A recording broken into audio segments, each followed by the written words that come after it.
Hello there, Commonwealth from me. Will Zelda Tears of the Kingdom get DLC, or more precisely a paid expansion pass, just like Breath of the Wild did in 2017? That and where it will take us is what we will cover in depth in this video, so be sure to leave a like, subscribe and press the notification bell as we're going for 2023 likes and beginning our push to 350,000 subscribers. And now, let's dive straight into it. The June Nintendo Direct revealed 2 new Tears of the Kingdom amiibos of Princess Zelda and Ganondorf, and both are coming out this holiday. Which begs the question, will they be followed by more than just content that you can already obtain with amiibo cards today? I think it could be the case, as why would you bring these 2 amiibos up in a Nintendo Direct so far from release, when they could have done the same in a September Direct? That of course depends on whether we will get a September Direct, which is also key for any DLC announcements or at the very least trailers. Alright, let's return to the question of when a reveal could happen at the end of the video, as it is time to focus on what it could contain. The most obvious answer is Master Mode, as it is the only DLC content from Breath of the Wild that wasn't tied to the Ancient Sheikah, but which also isn't present in Tears of the Kingdom's $70 entry fee. Though personally I joke that we already have Master Mode and it is called the Depths, as everything there is already doing more or less the same as that mode would, minus enemies replenishing their health. Alright, we already have more than DLC in this game with these maps. So where do we expand then? I see 2 options which likely can be combined. The first is repeating the recipe from 2017. Give us a gauntlet like the Trial of the Sword, some new clothing quests most likely in the sky and caves of the surface, and then later on more shrines, light routes and 1 new dungeon and boss. Champions Ballad style, but this time with more cutscenes from the distant past. It is just that we already have significantly more shrines in the base game of Tears of the Kingdom than in Breath of the Wild, so it already feels like this game has the DLC content built in. It is just that you need to discover it.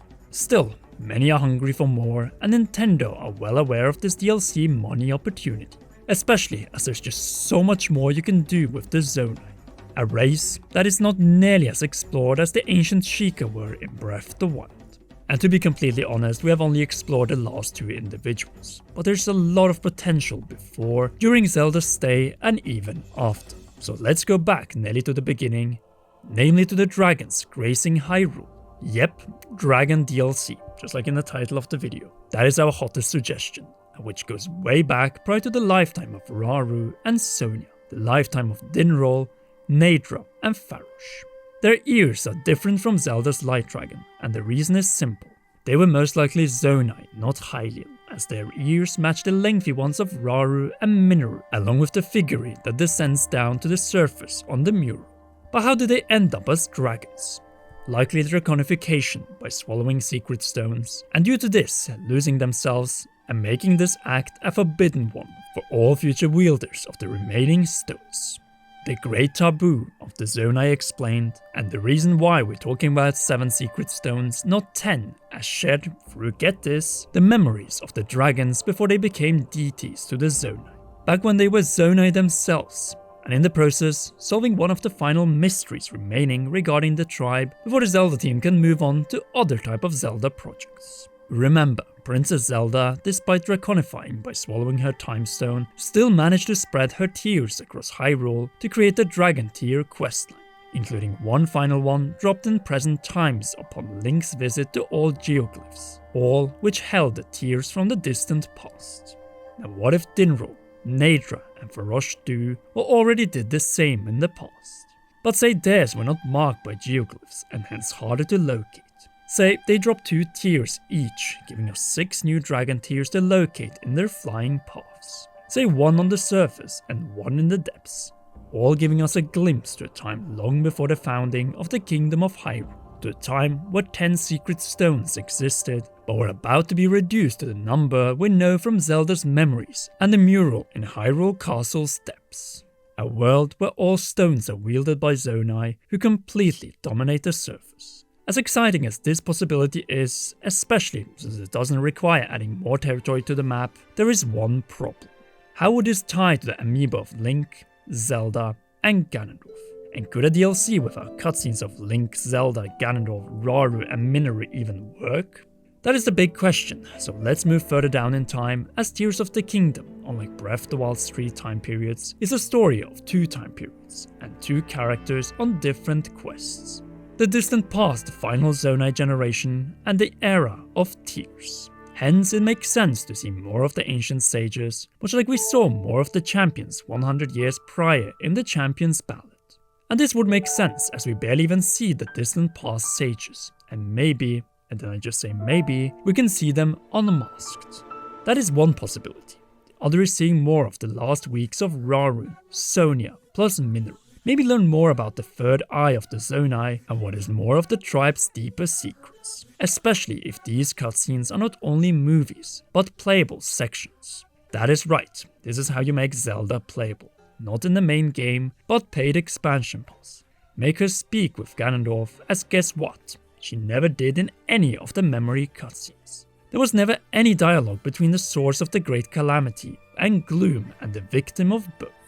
With these 2 amiibos, it would be such a shame to leave the interaction with Ganondorf to as little as we got, the least in any Zelda game. Here's a chance to bring the 2 together and exchange words during the final battle, which ended with the sealing of the 2 kings, Demon Gerudo and Zonai. My main hype with this is that the playable options allow us to explore a different Hyrule. The original Hyrule Castle, Great Plateau with the Temple of Time, before much of it was sent skyward. Plus the vista of a truly wild Hyrule before the next kings claimed it. There's just so much potential in new dragon tears from the Light Dragon, but I'm unsure whether this might be saved for a future Hyrule Warriors Imprisoning War game. You know, on the next Nintendo system, and because of this doubt, let's jump to another Warriors candidate. The ancient battle 10,000 years prior to Breath of the Wild's memories. Or more specifically, Tears of the Kingdom Shrine Completion Reward. Do I need to say more? There's just so much mystery now that we know what the ancient hero was. Here we have the ancestor of Zelda, the previous hero, and one of Ganondorf's failed calamities. A lot of potential, though maybe a little too similar to Hyrule Warriors Age of Calamity. Naturally, all we have covered of options here are the cutscenes or potential brief gameplay sections we could get in a DLC. But at the end of the day, the exploration leading to these will be in present times, and across Tears of the Kingdom's 3 maps. Yes, Link was only in the final cutscene of the Champions Ballad, but we still recrossed much of Hyrule as the hero, all to complete challenges, shrines, and eventually the final trial and Monk Moss Koshia, both underneath and above where it all started, the Shrine of Resurrection, the big tease of what awaited us in Tears of the Kingdom. And guess what we have up in the sky? Our starting location in Tears of the Kingdom, Great Sky Island, with the Chamber of Awakening and the Temple of Time. So perhaps we can do some island jumping in a Grounded Dragon DLC that ends up here with an epic boss fight on the Temple of Time's roof. What you do here in the main game is also cool, but it could be so much better. Perhaps we could see even more sky islands, including low gravity ones. My favorite type. Minus the water temple, which I'm not a big fan of. At the same time, we have to address the elephant in the room. No, not those 2, but rather the uncertainty of DLC. Since Breath of the Wild's expansion pass was revealed in a YouTube upload weeks prior to the release. While in the case of Tears of the Kingdom, we have had nothing, despite a Nintendo Direct over a month after release. One that gave us the announcement of the Zelda and Ganondorf amiibo. This leaves us with 2 options, as 2024 is a decisive year for Nintendo Switch's future. The traditional September Nintendo Direct and the Game Awards in December, where Zelda is a hot candidate to be the first sequel to a previous Game of the Year winner to win the same award. Though we have to keep in mind that the only time we saw any updates on the DLC packs for Breath of the Wild and a presentation outside the Game Awards was in the E3 2017 Nintendo Spotlight. In other words, a DLC reveal and trailer could come at any point. With a holiday release for the amiibo, why not announce it at the Game Awards, so slightly under 7 months after the release of the game? Perfect timing for DLC, as you let people finish the main quest and most of the side quests and give them a reason to return in 2024. Now I'm not saying that the DLC pack coming in say December will be story heavy, as I think that a one like that is more likely for next year, so 2024. Well, that, or a deluxe Ultimate Edition of Tears of the Kingdom on the Switch successor, where instead of DLC, we just get the added campaign in this version, which allows for save data transfer from the Switch. That is some food for thought. And here's some more. since the next Nintendo system also needs a brand new open-air Zelda game, and if this one is to come out by 2030, then it might not even be time for DLC development. Unless this one is already concluded, since Tears of the Kingdom was content-wise done 1 year ago.